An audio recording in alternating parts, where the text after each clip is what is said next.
ADHD가 있는 분들은 단조로운 것을 절대 못 견딥니다. 그렇지 않으신가요?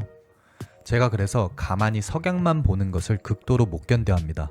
이번 영상은 ADHD뿐만 아니라 고객들을 사로잡을 수 있는 공감 방법에 대해 알려드리고자 합니다. 오늘의 주인공은 요한 부르주아입니다. 아니, 이 사람은 행위예술가인데 어떻게 인테리어 디자인을 접목시킬 수 있겠어? 라고 하신다면 영상 끝까지 확인해주세요.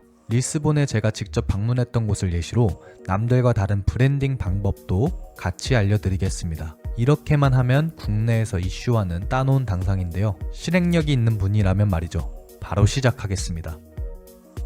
안녕하세요, 동킴입니다. 이번 영상의 주인공은 요한 부르주아입니다. 요한 부르주아는 예술적 접근 방식과 공간의 구분을 없앴는데 늘 헌신해온 국제적으로 인정받는 예술가입니다. 이미 그는 36세의 나이에 프랑스를 대표하는 예술가가 되었습니다. 그의 예술은 삶에 대한 탐색이며 그가 도달할 수 없는 정지 지점을 관객들에게 보여주고자 합니다. 그는 퍼포먼스 예술을 통해 삶을 연출하는 것이죠. 그는 현대 서커스, 무언극, 현대무용 등의 장르를 경계를 허물고 모든 장르를 혼합한 퍼포먼스를 보여줍니다.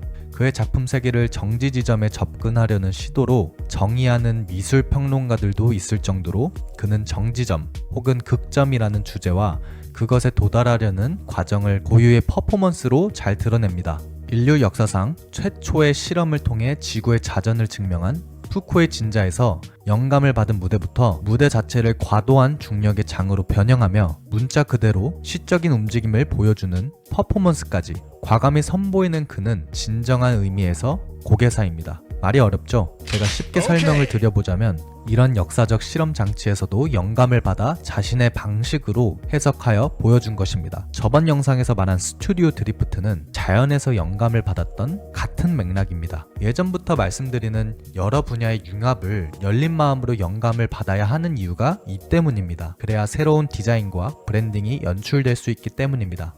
아마 한 번쯤은 보셨을 그의 작품 푸가 트램플린입니다. 많은 분들이 성공은 선형적이지 않다, Success isn't linear 라고 알고 있을 수 있는데요. 이는 SNS상에서 누군가가 붙인 제목일 뿐입니다. 양복을 입은 한 남성이 계단을 천천히 오릅니다. 계단 오르기가 힘든 걸까요? 몸을 휘청거리더니 남성이 계단 옆으로 떨어집니다. 다행히 바닥은 트램펄린입니다.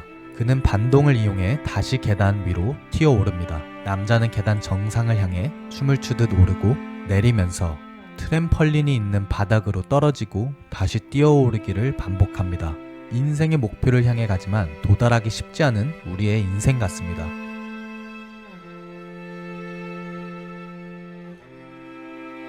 남자가 마침내 정상에 이르렀을 땐 숨죽여 그를 보던 관객들이 박수를 보냅니다. 제가 이 작품을 본 게 우연히 보게 되었는데요. 이때 당시 유학을 무식하게 준비하고 있었던 과정이라 꽤나 감동을 받았던 걸로 기억합니다. 이 작품은 성공을 향한 과정이 녹록치 않음을, 늘 앞으로만 우리가 전진할 수 없고 때론 인생의 바닥으로 떨어지기도 한다는 내용을 전달합니다. 실패와 균형, 반복을 우아하게 풀어낸 몸의 시인 것이죠. 저는 사실 이 퍼포먼스가 더 좋습니다. 끝내 정상을 찍고 다시 내려오는 모습, 잠깐의 희열, 그리고 잠시 안주하는 순간 추락하는 모습.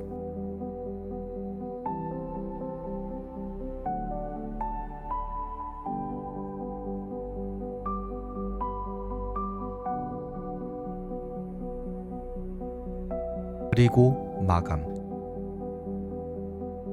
정상에 오르기 위한 과정은 너무나 고되고 어렵지만 우리도 언젠간 내려올 수밖에 없음을 일깨워줍니다. 정상의 그 기쁨은 잠시겠지만 그 노력을 했다는 것이 인생의 의미가 있을 수도 있겠고, 추락하는 자들도 자연의 순리임을 자각하는 것도 중요하지 않을까 싶습니다. 여러분이 느끼시는 게 개개인마다 다를 수도 있습니다. 성공을 향한 몸부림이 무의미일 수도 있고 의미일 수도 있고, 사실 그냥 행복한 게 최고인 것 같습니다. 그게 가장 어렵지만 말이죠. The Impossible Words라는 작품은 짧지만 강렬한 작품이라 소개해드리고 싶었습니다. 2020년에 그가 선보인 솔로 퍼포먼스는 그가 오랜 시간 동안 탐구해온 중력, 균형, 추락, 정지의 철학이 아닌 다른 결의 작품입니다. 부르주아는 이 작품을 통해 우리가 아무것도 할 수 없을 때 때때로 전혀 다른 힘의 자원이 드러난다고 말합니다. 이는 언어의 한계를 넘어서는 새로운 표현의 방식의 가능성을 탐구하는 그의 예술적 철학을 반영합니다. 도저히 말로 설명할 수 없는 그런 상황들이나 경험이 있지 않으신가요? 저는 보고 있지만 실제로 내 옆에 있기도 하지만 보고 싶은 감정이 같이 공존하는 경험이 있습니다. 사랑하는 이에게 느낄 수 있는 감정이겠죠. 최근엔 한국을 떠나기 전 집에 있었을 때 어머니가 거실에 있었지만 보고 싶었답니다. 보고 있지만 보고 싶은 감정, 그것을 느꼈던 것 같습니다. 아무래도 제가 한국을 곧 떠나기 때문에 오랫동안 못 보게 된다는 것을 인지한 것 같습니다. 저에겐 엄마라는 존재가 그렇습니다. 만약 네가 먼저 죽는다면 나는 너를 먹을 거야. 그래야 너 없이 죽지 않고 살 수 있어. 라는 강렬한 문구의 책인 구의 증명이라는 책을 최근에 읽었었는데 이 감정이 떠오르기도 했습니다. 누군가는 오글거린다는 평도 있었겠지만 저에게는 형용할 수 없는 사랑이라는 감정을 잘 표현한 책이었던 것 같습니다. 하루 만에 읽은 몇 안 되는 책이었는데요. 여러분들도 한번 읽어보시기를 추천드리겠습니다. 그래서 여러분들은 이 작품을 보고 무엇을 느끼셨나요? 넘어지는 자에서 처음 선보였는데 저는 두 명의 퍼포머가 연출한 게 더 좋았습니다. 달랑말랑 썸의 관계에서 시작해 끝내 서로의 사랑을 확인하지만 끝나고야 마는 사랑입니다. 사랑의 형태를 퍼포먼스로 보여준 그의 사례가 인상 깊었습니다. 요한 브루주아는 해리 스타일스의 2022년 싱글 As It Was 뮤직비디오에서 안무가로 참여를 했는데요. 해리 스타일스와 무용수 마틸드 리는 회전하는 플랫폼 위에 함께 춤을 추는데 이는 브루주아의 시그니처 안무입니다. 저희 학교에서 졸업 전시로 퍼포먼스를 하는 분들이 많았었는데요. 저는 이 두 학생이 큰 울림이 있었던 것 같습니다. 아무에게나 다가가 악수를 하는데 처음에는 웃음기 많으며 행위하다 점점 진지해지는 그들의 모습을 보며 이게 행위예술이 전달할 수 있는 힘이 아닐까라는 것을 느꼈습니다. 진정한 관객 참여형 예술이 아니었나 싶습니다. 그래, 이런 거 좋은데 브랜드와 연결을 할 수는 있겠어? 라고 하신다면 요한은 갭과 LG와 애플과의 협업을 통해 그의 진가를 발휘했습니다. 바운스라는 이 작업은 CG를 쓰지 않고 사용하여 제작되어 큰 화제를 만들었습니다. 역시 아날로그를 따라올 순 없겠습니다. 그래서 일본의 광고의 대가 원테이크의 장인 야나기사와 쇼가 만든 작품을 떠오르기도 합니다. 그래비티 러시 2라는 광고는 실제 놀란 감독이 인셉션에서 연출했던 장면이 연상이 됩니다. 실제로 그렇게 구현하기도 했고요. 게임의 광고인지라 CG가 들어간 점은 있었겠지만 대형 원형 세트를 만들어 원테이크로 찍었다는 것, 그것을 구현했다는 점이 큰 화제성을 만들었습니다. 역시 이런 핫한 아티스트와 협업을 할 수 있다면 마케팅적으로 성공을 만들어낼 수 있겠지만 이는 어마어마한 예산이 들어갈 수밖에 없겠죠. 그래서 우리가 트렌디하고 최근 핫한 아티스트와의 협약을 모색하는 방법도 방법이겠습니다. 자, 그러면 이걸 어떻게 인테리어에 접목하는데?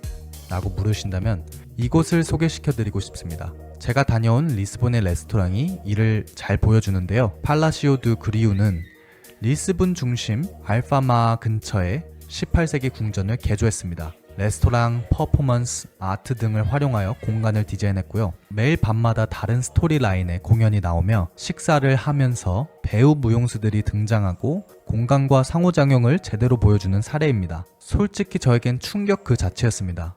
나체로 춤을 추기도 했었고 식사를 하는 공간에서 이런 연출을 할 수 있다는 것 자체가 저에게는 큰 울림을 주었던 공간입니다. 그리고 가구 하나하나가 예술 작품처럼 디자인이 되어 있었습니다. 그리고 동선의 계획 또한 정형화되어 있지 않고 자연스러운 순환적 동선입니다. 이래서 제가 유럽의 동선들을 좋아하는 것 같습니다. 한국에 비해 자유롭기 때문입니다. 한국의 공간은 너무 딱딱한 레이아웃을 선호하는 것 같습니다. 회전율을 신경 써야 하기 때문에 어쩔 수 없다곤 하지만 고객들의 입장에서는 조금 부담이 되는 것 같습니다. 이 자리를 앉아야만 해. 내가 만들어 놓은 동선에 너가 앉아야 해. 라는 느낌을 많이 받았던 것 같습니다.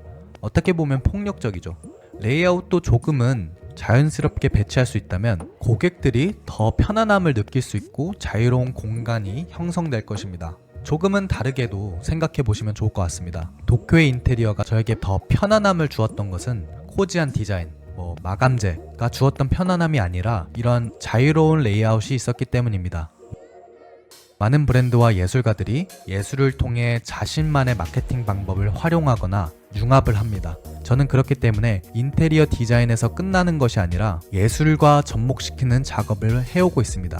그 방법이 궁금하시다면 아래 고정 댓글 링크를 통해서 이어 시청하시길 바라겠습니다. 이런 예술과의 융합이 일어난다면 인테리어 디자인은 더 풍요롭게 발전할 것입니다. 문화를 만들 수도 있는 것이죠. 유행을 따라가지 말고 새로운 문화를 만들어 보시는 건 어떠신가요? 그 자체가 트렌드가 될 것입니다. 자, 이번 영상은 어떠셨을까요? 저는 이번 영상을 준비하면서 저 개인적으로 많이 배우고 더 애정을 가지고 만들었던 것 같습니다. 그게 혹시라도 느껴지셨을까요? 영상 좋으셨다면 좋아요와 댓글을 통해 의견을 알려주세요. 시청해주신 모든 분들께 감사드리며 저는 다음에도 더 좋은 영상으로 찾아뵙겠습니다. 구독해주셔서 지켜봐주세요. 그럼 이만 아디오스.